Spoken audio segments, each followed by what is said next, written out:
দেখো আজকে আমরা চিকেন এনেছি, তো এটা ধুয়ে রেডি করা হয়ে গেছে। তার সাথে আলু, পেঁয়াজ, লঙ্কা, টমেটো, আদা আমি সব ছুলে নিয়েছি, রেডি করে নিয়েছি। আর একটু মশলাটা বেটে নিব। এদিকে আমার লাল শাক ভাজা হয়ে গেছে বন্ধুরা, এখন এটা নামিয়ে নেব। তো বন্ধুরা আমার শাকটা হয়ে গেছে, আমি শাকটা একটু নামিয়ে নিচ্ছি।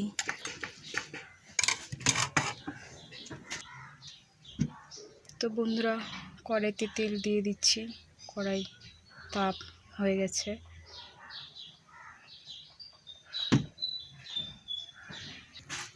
তো বন্ধুরা এই যে দেখো আমি আলুগুলো ছেড়ে দিচ্ছি। আমি